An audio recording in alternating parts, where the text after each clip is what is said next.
Welcome back to the show. XRP, new all-time highs and legislation passing. When's it going to be signed? What comes next? We got it for you. Somebody roll that beautiful intro.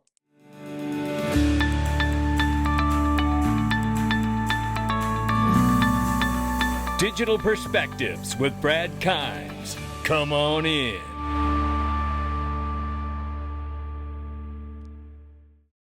Welcome back to the show. You can follow us on X, YouTube, and DigPerspectives.com for exclusive content. Look at this, ladies and gentlemen. Just 2 ticks below $4 trillion market cap. $3.98 trillion. We're off 1.6. We may hit it today. Bitcoin 119,300 plus. Ethereum up to 3,600 plus right now. XRP at the number 3 spot. $3.48. We're up 6.9 on the 24. We're up 32.5% on just the 7-day. Look at the range of price. We hit 365, 319 to 365 is the range here in the last 24 hours. That 365 is very important because we were told that number by Egrad Crypto. We'll get into more of that later. And we're doing a heavy chart analysis and price targets because of them hitting these numbers in the near term properly. We're getting into that in the second video heavily. You want to get that. Now, this is the news here. The Genuis Act passed 308 to 122 in the House. Now, we're going to get to what comes next and all of that, but let's do a little bit of a winner's circle here, or a victory lap here. Shout out to Honorable Cristiano Carlo. Congratulations to GOP Majority Whip. You have been steadfast from the very start. Tom Emmer says we passed. Says the Genuis Act will create clear regulatory stablecoin framework for asset innovators, to thrive in the U.S., bring our payment system into the 21st century, and preserve the dollar dominance as the world reserve currency. I told you that's what this is all about and why we didn't have to worry about those head fakes. They were going to pass it. Now listen to what Tom Emmer says here. Well, there are 3 bills that we're going to be addressing today. One is a dollar-backed stablecoin bill called the Genuis Act that came out of the Senate. This is a bill that literally is about exporting U.S. dollars all around the world. It may not be as big domestically to start with, although I think eventually it will be. But think about that cab driver down in Brazil who would love to do business in U.S. dollars, and right now he can't. But with a dollar-backed stablecoin, he'll be able to. This is about exporting U.S. dollars and solidifying the reserve currency status of the U.S. dollar. The other one is called the Clarity Act. This is a market structure bill. The problem we've had with getting new investment into this country is people don't know what regulator they're dealing with. They don't want to spend all kinds of legal fees fighting with the government over whether they're cash and they deal with the Treasury, whether they're a security and they deal with the SEC, or whether they are a commodity and deal with the CFTC. This gives clarity so people understand what they have to do business in this country. And then the last one, which is my bill I've been advocating for probably 5 or 6 years, is a prohibition of a central bank digital currency. Amen. Why is that important to our national security, Allison? Because for years, even Republicans years ago were saying, oh, we're falling behind the Chinese. They have the digital yuan. You know what they use that for? That is a surveillance tool. They surveil their citizens. They build social scores based on your purchases, your habits, etc. That is completely against any American value that we know of. And we've got to prevent our central government from ever creating this surveillance tool here in the United States of America. Very important bills.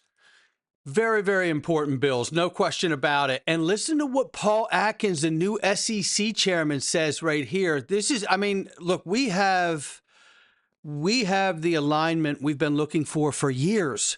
Take a listen. House, of course, did, and that was the pushback. Can you talk to us a little about why that would be important to ensure that there is not a central bank cryptocurrency? Well, I think it's best for that sort of thing to be left to the private sector. The government can mine the legal tender and the dollar itself, but the means of transfer and that sort of thing, I think, is best left to innovators, and we don't want to become like China, where you have the threat of a government that can run roughshod over people's bank accounts directly. So I think it's best to leave that to banks and financial institutions and whatever may develop in the next few decades as far as where people put their money and how they transfer it. Yep. There you have it right there. Alignment from the regulator and Congress. Senator Bill Hagerty, who wrote and introduced and championed the Genius Act, said this afternoon the House passed the Genius Act, soon to be the first ever crypto law in our nation's history. It will be great for the freedom and prosperity of American citizens, our businesses, and the greatest nation in the history of the world. I look forward to being with the President of the United States when he signs it into law very soon. And we have that announcement too. So here, Eleanor Terrick, just to tie all of this in for all of the bills so we know exactly what's happening here while we're going through the victory lap. Breaking, I rarely use the term anymore, but this time I think it's warranted. All three crypto bills just passed the House, and Genius Act is now headed to real President Donald Trump's desk to become the first major piece of crypto legislation signed into law. Despite the last few days of drama, uncertainty, Democrats and Republicans really showed up, voting in a much more bipartisan fashion than almost anyone expected. So let's recap here. The Clarity Act passed in a vote 294 to 134, with 78 Dems voting in favor, more than double the 35 expected, and more than the 71 who voted to pass the FIT 21 last year. The Genius Act passed 308 to 122 with 102 Democrats voting in favor, and the anti-CBDC passed in a vote with 219 to 210 with 2 Democrats voting in favor. The signing ceremony for the Genius Act is set for tomorrow afternoon at the White House, and I believe it's going to be at 2:30. So Stuart Aldert chimes in here. He says the Genius Act now goes to the president's desk, and the Clarity Act moves forward to the Senate. At long last, there's movement on workable, clear frameworks for crypto and stablecoins that will both foster innovation and protect consumers. This is exactly what the American people have been asking for, and it's absolutely right. And I say to you, and to think that the previous administration and Gary Gensler thought we didn't need new laws, just more enforcement. What a difference an election can make. What a difference an election can make. So now that the Genius Act has passed 308 to 122, and we're headed to the president's desk today, I think it's at 2:30, is the signing ceremony for the Genius Act becoming law. Keep an eye on the charts, ladies and gentlemen. Keep an eye on the charts. This bill becoming law will help set the dot-com era for crypto in motion, just like the Telecommunications Act in 1996 did for the internet. Don't believe it. It's still true. And the market infrastructure is going to help drive it even further. This is confirmation from Representative French Hill and all the other people there that the president will be signing that bill today.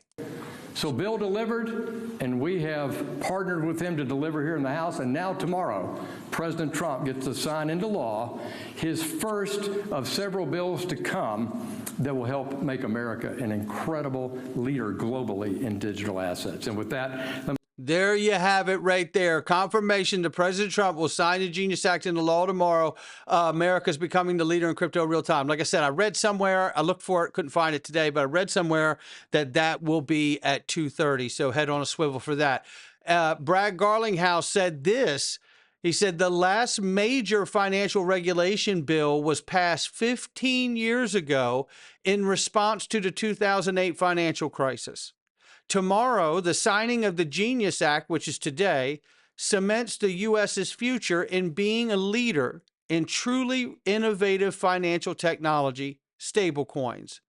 This moment is a historic one, and I, for one, am looking forward to all that is to come as a result of this transformational legislation.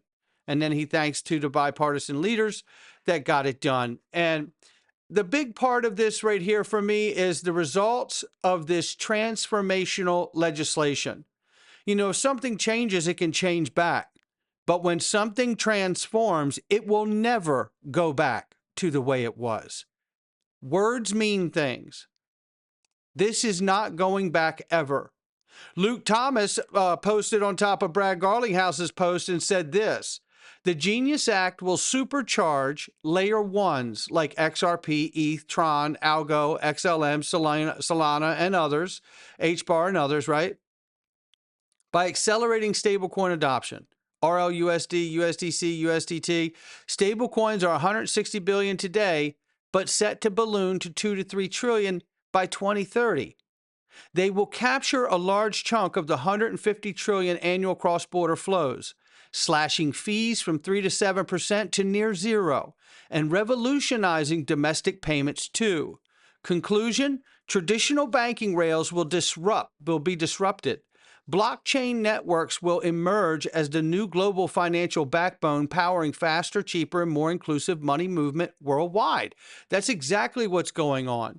And you know what else?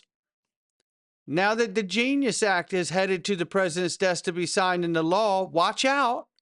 The banks are coming. The banks are coming. The way the framework works is that the stablecoin issuers cannot pass on interest to the token holders. Why is that? Look, I mean, I don't know if there's a great principled reason. This was a compromise that was necessary to get the support of the banking industry, quite frankly. It was Elizabeth Warren and getting all that bank money. Said, no, we can't let that happen. I've got too much money given to my campaign. They see it as competition, I'm betting. Well, there was a lot of concern from community banks that if stablecoins were paying 5% interest, it would put them out of business. I think that concern, although understandable from them, I don't think that that's what would have happened, but these are the types of compromises, quite frankly, that you need in order to pass legislation. I hope that at some point in the future, we'll revisit that and allow stablecoin issuers to kind of just do what they want to do. All right. And that'll be easier once the banks get into the act and they're participating in this industry. Got it. But right now, they're total outsiders, and you can understand the fear factor.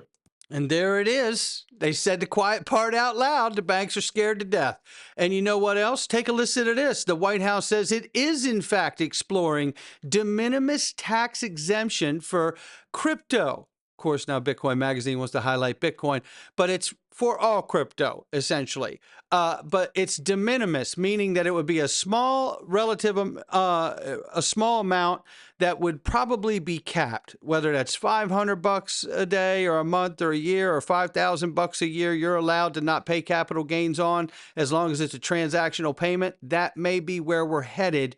But if that is where we're headed, then I believe what I've talked about zero cap gains for banks, financial institutions, money asset providers, virtual asset service providers, anybody holding a license to move and make payments or in the banking system will probably pay zero cap gains because it's all transactional. They're not holding it as an investment, right?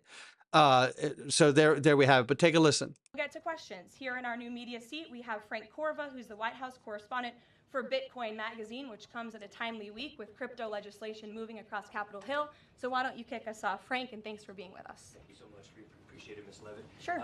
I was curious to hear if the president was in favor of removing any and all language around central bank digital currencies from the Genius Act, maybe as a means to get it across the line and get it on his desk. And then my second question was about something the president spoke about in this room. He talked about a $600 de minimis tax exemption for Bitcoin and other crypto spending. So I was just wondering if you could comment on those. Sure. Well, the president did signal his support for a de minimis exemption for crypto, and the administration continues to be in support of that. We are definitely receptive to it to make crypto payments easier and more efficient for those who seek to use crypto as simple as buying a cup of coffee. Of course, right now that cannot happen, but with the de minimis exemption, perhaps it could in the future, and we will continue to explore legislative solutions to accomplish that.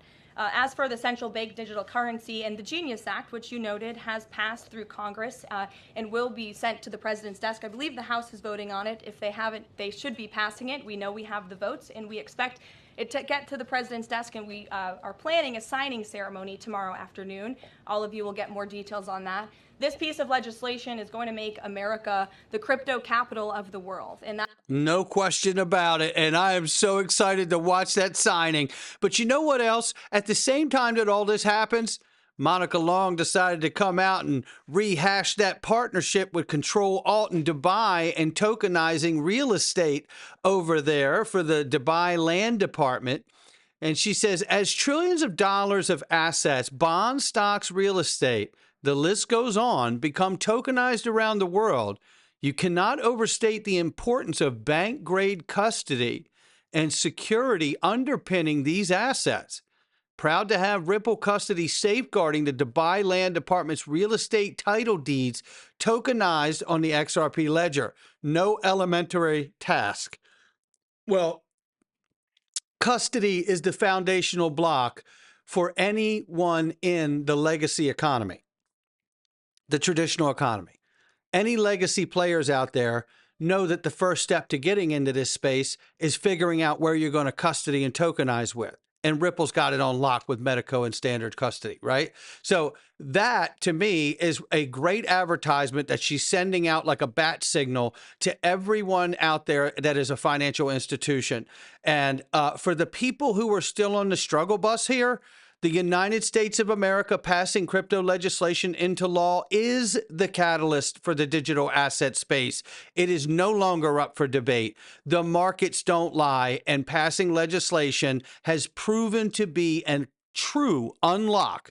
And when the president signs it into law today, and the other necessary bills as well, we will be in a full-blown internet.com era boom for crypto, and I can't wait.